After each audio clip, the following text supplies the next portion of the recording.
ये आकाशवाणी रायपुर है। छत्तीसगढ़ी समाचार बुलेटिन के संग अभिषेक के जय जोहार। अब सुनो आज के प्रमुख समाचार। नई दिल्ली में आज नीति आयोग के बैठका प्रधानमंत्री के अध्यक्षता में संपन्न होइस। बैठका में छत्तीसगढ़ के मुख्यमंत्री राज्य के विकास योजना के जानकारी दिन। प्रदेश के सब्बो नगरीय निकाय में आज ले जन समस्या निवारण पखवाड़ा शुरू हो गए है। शिविर लगा के लोगन मन के समस्या सुलझाए जावत है। औ बेमेतरा जिला में आज कुआं के भीतरी जहरीली गैस के रिसाव ले 3 जन मनखे के मौत हो गए। अब समाचार विस्तार ले। प्रधानमंत्री नरेंद्र मोदी कहिन है कि बछर 2047 तक भारत ला विकसित राष्ट्र बनाना हरेक भारतीय के लक्ष्य है। नई दिल्ली में आज नीति आयोग के शासी परिषद के 9वां बैठका ला संबोधित करत हुए श्री मोदी कहिन कि ए लक्ष्य तक पहुंचे में राज्य मन सक्रिय भूमिका निभा सकत है, काबर की राज्य लोगन मन संग सीधा जुड़े है। प्रधानमंत्री कहिन कि विकसित भारत 2047 के सपना ला सब्बो राज्य के इकट्ठा प्रयास ले पूरा करे जा सकत है। ओमन कहिन की विकसित राज्य ही विकसित भारत बनाही। मुख्यमंत्री विष्णुदेव साय आज नई दिल्ली में नीति आयोग के गवर्निंग काउंसिल के 9वां बैठका में शामिल होइन। एमा श्री साय राज्य के विकास योजना के जानकारी दिन। संगे संग मुख्यमंत्री राज्य के प्राथमिकता और विकास बर करे जावत प्रयास के जानकारी घलो बताइन। ओमन शिक्षा, मानव संसाधन विकास, स्वास्थ्य और तकनीकी उन्नति ऊपर जोर दिन। मुख्यमंत्री कहिन कि छत्तीसगढ़ बछर 2047 तक विकसित भारत के लक्ष्य ला साकार करे में प्रमुख भूमिका निभाही। ओमन बताइन कि राज्य के जीएसडीपी 5 लाख करोड़ रुपया ले ज्यादा है, जेला अवैया 5 बछर में 10 लाख करोड़ रुपया तक बढ़ाए के लक्ष्य है। बैठका में श्री साय राज्य के विकास में युवा मन के भूमिका ऊपर जोर देते हुए कहिन कि छत्तीसगढ़ के फोकस पारंगत मानव संसाधन तैयार करे ऊपर है। राज्य में शिक्षा ला व्यवसायिक कौशल और प्रशिक्षण ले जोड़े जावत है। एकर उद्देश्य पढ़इया ला ऐसन क्षमता देना है जेन ओला रोजगार बर तैयार करे। राज्य में हरेक छात्र बर 1 नेशन 1 स्टूडेंट आईडी कार्ड बनाए के प्रक्रिया शुरू करे जावत है। एमा छात्र के शैक्षणिक अनुभव ले जुड़े सब्बो जानकारी डिजिटल रूप में इकट्ठा रही। श्री साय बताइन कि घर के लेंटर ऊपर सौर ऊर्जा उपकरण लगाए के प्रक्रिया ला घलो सरल कर दे गए है और 100 गांव ला पूरा नवीकरणीय ऊर्जा आधारित बनाए के योजना है। मुख्यमंत्री बताइन कि छत्तीसगढ़ में मार्च 2026 तक 96% घर में पिए के पानी पहुंचा दे जाही। प्रधानमंत्री नरेंद्र मोदी काली बिहनिया 11 बजे आकाशवाणी के मन की बात कार्यक्रम में देश विदेश के लोगन संग अपन विचार साझा करही। ए मासिक कार्यक्रम के 112वां कड़ी होही।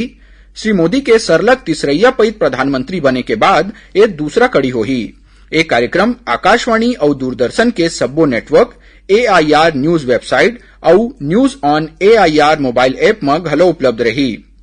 आकाशवाणी, डीडी न्यूज, पीएमओ और सूचना तथा प्रसारण मंत्रालय के यूट्यूब चैनल में एकर सीधा प्रसारण करे जाही। ए कार्यक्रम के तुरते बाद सब्बो क्षेत्रीय भाषा में एकर प्रसारण करे जाही।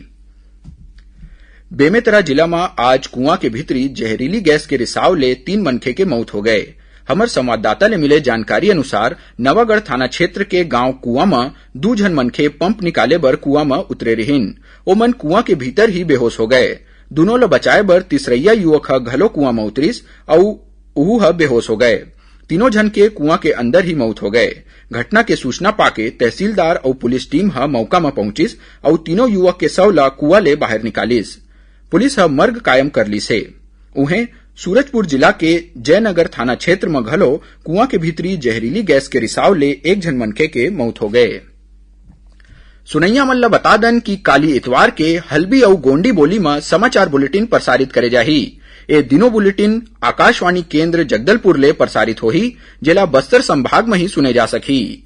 हल्बी में समाचार बुलेटिन बिहनिया 7:30 बजे और गोंडी में समाचार बुलेटिन संझा 6:30 बजे प्रसारित करे जाही। छत्तीसगढ़ी समाचार बुलेटिन आप मन आकाशवाणी रायपुर ले सुनत हव। छत्तीसगढ़ के खबर ले है आपकी वास्ता और खबर के विश्वसनीयता ले है हमार वास्ता। आकाशवाणी समाचार रायपुर के प्रादेशिक समाचार बुलेटिन के संगे संग हमार समसामयिक कार्यक्रम आप रेडियो के संग अपन मोबाइल में घलो सुन सकत हो। आकाशवाणी समाचार फेसबुक, ट्विटर और यूट्यूब में घलो हावय। हमार फेसबुक पेज हरे Chhattisgarh news on AIR, Twitter handle CGAIR news और हमार यूट्यूब चैनल हरे छत्तीसगढ़ AIR न्यूज। तो अब रेडियो के संगे संग आपके मोबाइल के माध्यम ले हम आप तक पहुंचत हन। छत्तीसगढ़ के हर खबर पर सुनत रहो आकाशवाणी समाचार। अब आगू बढ़वो बाचे समाचार कोती। आकाशवाणी रायपुर के प्रादेशिक समाचार एकांश डहर ले प्रस्तुत कार्यक्रम जिले की चिट्ठी के प्रसारण काली संझा 6:05 ले 6:10 तक करे जाही। एक कार्यक्रम ला प्रदेश के जम्मू आकाशवाणी केंद्र एके संग्रह रिले कर ही एदारी के अंक में कोंडागांव जिला के बारे में जानकारी दे जाही। प्रदेश के सब्बो नगरी निकाय में आज ले जन समस्या निवारण पखवाड़ा शुरू हो गए है। एमा नगर निगम, नगर पालिका और नगर पंचायत मन में वार्ड हिसाब ले शिविर लगा के लोगन मन के समस्या सुलझाए जावत है। उप मुख्यमंत्री और नगरीय प्रशासन और विकास विभाग के मंत्री अरुण साव सब्बो नगर निगम के आयुक्त और विभाग के 5 क्षेत्रीय कार्यालय के संयुक्त संचालक मन से फोट में गोट बात करिन और मनखे मन के परेशानी ला गंभीरता ले समाधान करे के निर्देश दिन। ओमन समस्या निवारण पखवाड़ा में आधार कार्ड, राशन कार्ड, जन्म मृत्यु प्रमाण पत्र, मकान बनाए के अर्जी, नल कनेक्शन, राष्ट्रीय परिवार सहायता, वृद्धावस्था पेंशन, सामाजिक सुरक्षा पेंशन और नामांतरण समेत रोजगार के मामला के निपटारा घलो करे बर किहिन। श्री साव ए शिविर मन में महापौर, अध्यक्ष, पार्षद और आने जनप्रतिनिधि मन ले घलो जुड़े रहे के अपील करे है। सुनैया मन ल बता दन कि आज ले शुरू होए ए जन समस्या निवारण पखवाड़ा अवैया 10 अगस्त तक चलही। इही बीच शिविर के पहली दिन रायपुर सांसद बृजमोहन अग्रवाल रायपुर नगर निगम के जोन 6 में लगाए गए शिविर में पहुंचिन और अधिकारी मन ले जानकारी लेन।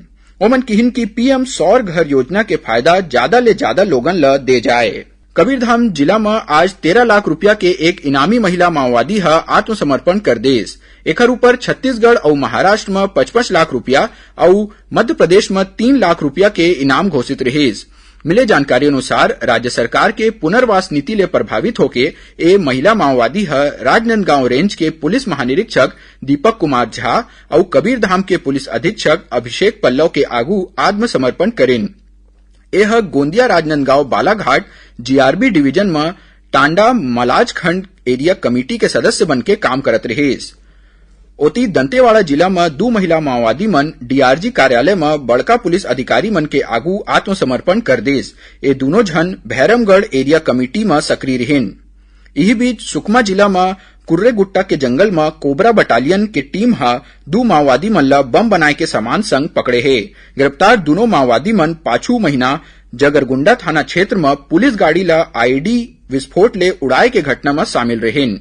ए घटना में 2 जन जवान शहीद हो गए रहिन। एमन ले कोडेक्स वायर, जिलेटिन राड, बारूद, डेटोनेटर और नक्सल पर्चा समेत आने सामान बरामद करे गए है। जशपुर जिला में पाछू रतिया एक दंतैल हाथी के हमला में 2 भाई के मौत हो गए। मिले जानकारी अनुसार तपकरा जंगल के केरसई गांव में एक दंतैल हाथी घर में घुसर के 2 भाई ऊपर हमला कर दिस, जेमा दोनों जन के मौकच में मौत हो गए। घटना की सूचना मिले में पुलिस और वन विभाग के टीम मौका में पहुंच के जांच शुरू कर दी से। और आखिर में प्रमुख समाचार एक गांव फेर। नई दिल्ली में आज नीति आयोग के बैठका प्रधानमंत्री के अध्यक्षता में संपन्न हुईस। बैठका में छत्तीसगढ़ के मुख्यमंत्री राज्य के विकास योजना के जानकारी दिन।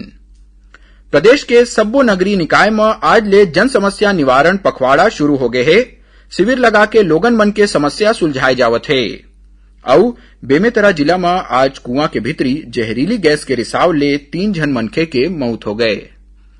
एकरे संग छत्तीसगढ़ी समाचार बुलेटिन इहे सिरावत है। जय जोहार।